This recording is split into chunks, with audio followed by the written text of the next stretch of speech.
What I really wanted to talk to you about is one dua that changed my attitude about a lot of things. And it's something that it affected me and affects, I think, a lot of people. So I travel and I meet young people and they say, Ustad, I'm studying engineering.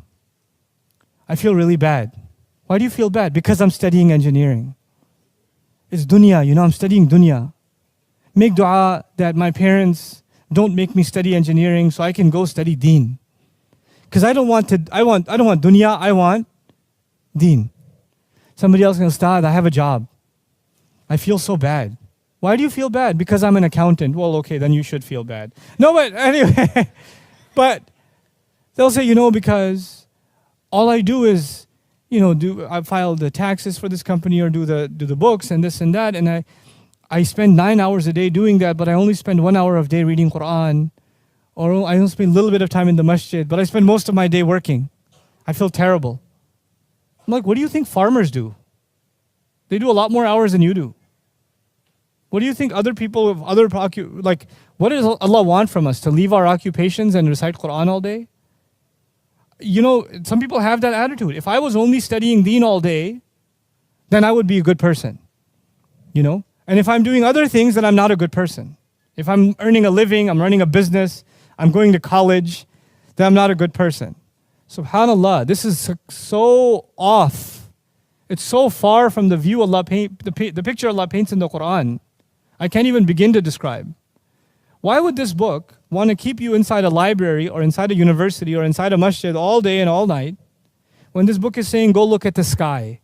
قُلْ سِيرُوا فِي الْأَرْضِ. Go travel in the land. If you want to know the tafsir of go travel in the land, it's not going to be from Ibn Kathir or Qurtubi or Ibn Ashur rahimahumullah. Where are you going to get the tafsir of go travel in the land? By going and traveling in the land. Where are you going to get the tafsir of, أَفَلَمْ يَنْظُرُوا إِلَى الطَّيْرِ فَوْقَهُمْ صَافَاتٍ وَيَقْبِضْنَا. Didn't they look at the bird above them, spreading its wings and collapsing them? It's not going to be a grammatical analysis that tells you what that ayah means. What is it going to be? You going out and watching birds spread their wings and saying, whoa. Allah wants you to experience life. Here's what He tells you in this book. You come back to this book, it pushes you out in the world. Then the world outside pushes you back into the book. Then it pushes you back in the world. You keep going between the ayat of creation and the ayat of revelation. That's the process of the Quran. So one of these ayat that is so epic is the dua of Sulaiman alayhi salam.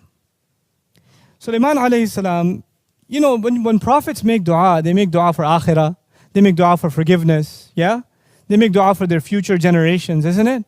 Listen to this dua. قَالَ رَبِّ اغْفِرْ لِي. He said, Master, forgive me. وَهَبْ لِي مُلْكًا. And give me the gift of kingdom.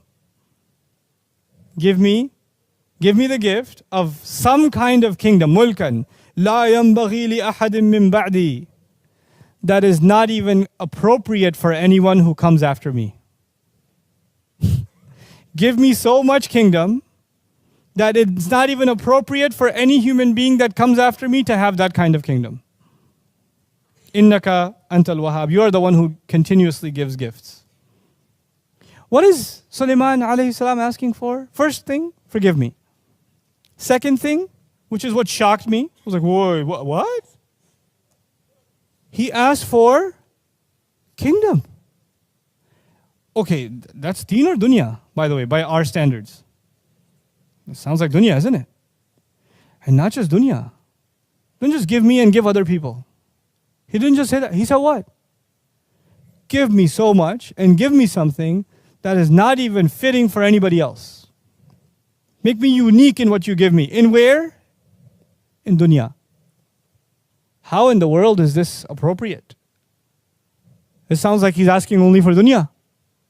The beauty of this dua, number one, is his top priority. Ya Rab, forgive me. If you understand, Ya Rab, forgive me, then everything else about this dua will make sense. If you don't understand, Ya Rab, forgive me, you will not understand what the rest of this dua is. A human being can only do so much in this life. I'm only going to live so many years. Then I'm going to be leaving this earth, whether I like it or not. My date is done. My time is done, the angel shows up, the appointment is there, it can't be delayed. The only thing that lives after me is what? As far as my akhirah is concerned, and my forgiveness is concerned, I can make astaghfirullah, astaghfirullah, astaghfirullah. I can make tawbah to Allah, I can cry before Allah, only so many years. Only so many times. But what can help me earn Allah's forgiveness even after I die? It's called sadaqah jariyah, isn't it? Something good you leave behind. The hadith will tell us your sadaqah jariyah could be your money. One of the most beautiful forms of sadaqah jariyah is what? Your children, they do good deeds after you, yes? Allah has given different people different blessings. Some people have money, they don't have children. Some people have children and they don't have money. But al-malu wal-banuna zinatul hayatid dunya. Money is a part of the beauty of this life. Children are a part of the beauty of this life, isn't it? Now Allah gives certain people certain capabilities and other people other capabilities. If you study the prophets in the Quran, they don't all have the same talents. They have different personalities and they have different special skills. They have different highlights. The thing about Sulaiman alayhi salam, his special ability is governance. He knows how to govern. He knows how to take control. He knows how to even control the rebellion of who? Of jinn. He can even do that.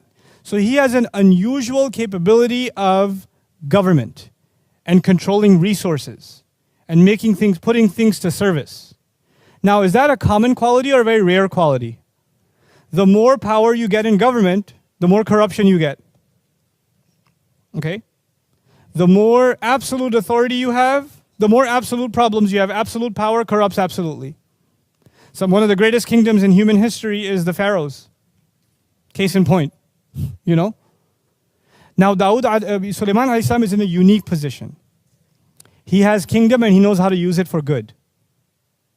What kind of sadaqah jariyah can he leave behind? Unmatched. He sees an opportunity for his akhirah to be reconciled by the talent that Allah has given him. And the talent Allah has given him is remarkable. He had an incredible, incredible kingdom, an incredible control, incredible stability in his land, over human beings and over jinn. So he says, Ya Allah, expand this territory for me, give me kingdom above and beyond this, like you will never give to anybody else after me, because I know what Allah has given me. And by the way, you should understand something else about Sulaiman alayhi salam from the Quran's perspective. Sulaiman alayhi salam is the son of who? You know? Dawud alayhi salam. You should know something special about Dawud alayhi salam. There's a hadith about Dawud alayhi salam. Adam alayhi salam was shown the names of every single human being. When we were ruh, Adam alayhi salam was introduced to all of us. He knows my name, he knows your name. وَعَلَّمَ آدَمَ الْأَسْمَاءَ كُلَّهَا ثُمَّ عَرَضَهُمْ. عَرَضَهُمْ. That's actually going back to the names of all individuals, which is amazing. Our Father knows all of us by name. It's not just we know His name, He knows our name too.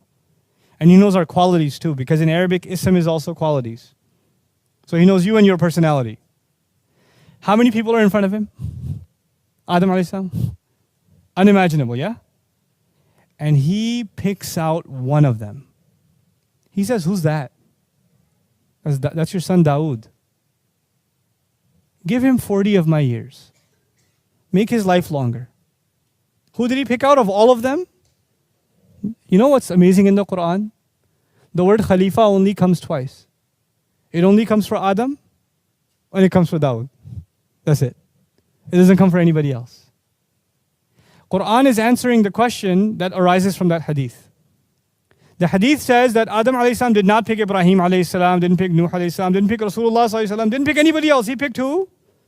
Dawood. Why? Because he sees something in him that he has in common. What is that? Allah has made Adam alayhi salam Khalifa on the earth.